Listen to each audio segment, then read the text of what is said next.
Hi guys, back here with another video today, and today we'll be doing a valve cover gasket on the ETA. It needs it, the valve cover is leaking around the seams, and I figured why not make a simple video on how to do it. Super easy install. I would say that it's very minimal tools required, and right now if you are going to do a valve cover gasket, I would also recommend doing a valve adjustment. So without further ado, let's go. Alright, so very basically here are all the tools you're going to need. You really don't need many for this job. You're going to need a quarter drive ratchet and a deep 10mm as well as a shallow 10mm quarter drive. You're also going to need a quarter drive 6mm. This is for the hose clamp for the breather. Then you're going to need a magnet, either telescoping or just a regular magnet. It helps you grab the washers that get caught in the gunk from the nuts that hold down the whole valve cover. You're going to need a quarter drive extension. I like the longest one I have. It just makes the job that much easier.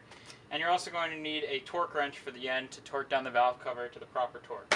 So let's get started. Start by identifying your valve cover. It's right here.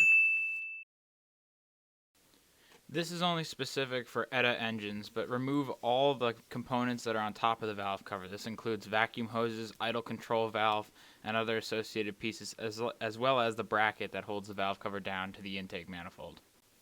Now this is also specific to ETAs, but there's a bracket that holds 4 bolts on right there that you have to take that bracket off in order to take the valve cover off. So you need to remove the bracket, and it's 4 bolts.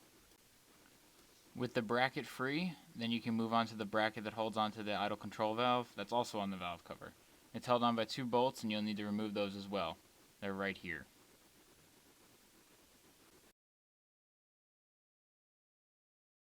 Now you can pull the bracket straight off the idle control valve. Now with the bracket removed, you're going to need to loosen the hose clamp that holds the breather hose to the valve cover. This breather hose runs all the way back up to the throttle body. And just loosen up the hose clamp enough so that you can slide the hose off the valve cover when needed to do so. With everything else loosened and removed, you now can take off the 8 nuts that hold the valve cover onto the cylinder head. This is where the magnet comes in handy, because a lot of the times the washers that are on the bottom side of the nuts like to get caught in a lot of the gunk that's been leaking from the valve cover for so many years. So it helps to have a magnet to help chase out those washers. Be kind of careful not to lose these nuts either. And when you're done, you'll be able to pull the valve cover straight off the cylinder head. Now with all 8 of the nuts removed, you can gently pry the valve cover up and out of the engine bay. It can kind of be tricky because it kind of likes to get stuck on a lot of the vacuum hoses and other associated parts of the engine. There's the hose that kind of got caked on there. But once you're able to do that, you'll be able to pull the valve cover straight out of the engine bay, and here it is. Now pull your old gasket off like that and get rid of it. Okay, so here's a part where people forget about a lot. There's these ends of the camshaft, these little seals. They kind of look like little shields, or sometimes people call them half moons. You always want to replace those when you do a valve cover gasket on an E30. A lot of the times people just put the gasket on and don't do those, and what happens is those leak out the sides of them because they're at the end of the camshaft. I'll show you where they go right now. Just zoom in here and you can see them on the ends, right on the end of the cylinder head, right there and right there. And on the other angle, I'll show you where they are. The removal of them is quite easy, actually. You just need like a little pick or a little hook, and all you got to do is just jab into the gasket and then pull it straight up like that. There's only 2 of them on each end of the head, and 4 in total that you're going to need to replace. They come off real easy. Now get out a cloth or a rag and start to wipe down the mating surface for where the gasket would go, both inside those half moon divots and all the way around the head of the engine.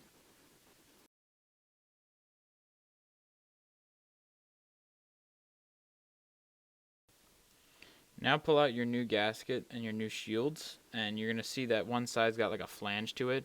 That side with the flange goes in towards the rocker arms and everything else, and then it just kind of just slides right down into there, just like this. So get the flange towards the rocker arms, and then just take the whole gasket and just slide it right in. It goes in actually really easy. No need to put any Permatex or gasket maker, just slide them right in the way they are. And I'm going to do 2 here, and there they are, just like that. And then put in the other side, just like this. Just slide right in.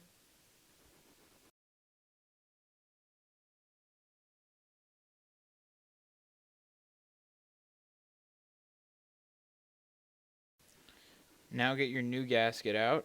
You can slide it right out of the package and then just plop it down onto the studs on the cylinder head. You kind of have to wiggle it around a little bit, but it fits perfectly.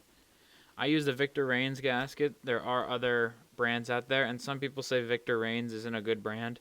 I've never had a problem with them, so I like using Victor Reigns gaskets, but that's just me.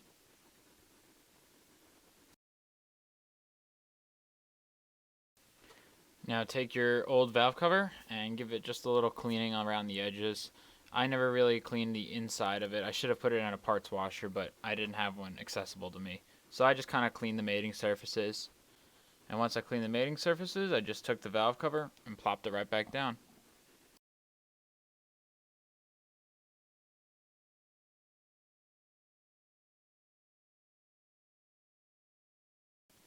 And this is the time to make sure that you don't pinch any of the vacuum hoses or electrical connectors that you disconnected before. And it's also really helpful if you take the hose, the breather hose, to put that onto the edge of the valve cover while you're sliding it in.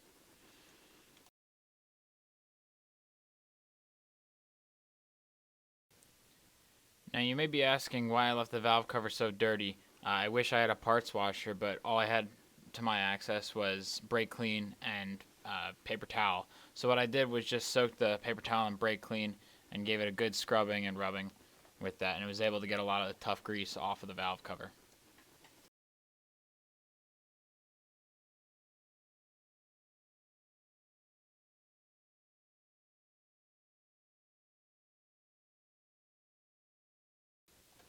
Once you have the valve cover on, you're ready to put the nuts back on. Put all 8 of the nuts around the valve cover and tighten them to 132 inch-pounds. Remember, that's 132 inch-pounds, not foot-pounds. Conversion, that's 11 foot-pounds, but I always go by inch-pounds when it comes to smaller hardware such as this. Now, take all your brackets and bolts and start bracketing the valve cover straight to the intake manifold. Also, don't forget to connect your electrical connectors and vacuum hoses. It's also a good time to inspect those vacuum hoses if they're leaking or cracked. Then, once you're done with that, start your engine and inspect it for leaks. If you don't find any, you're good to go.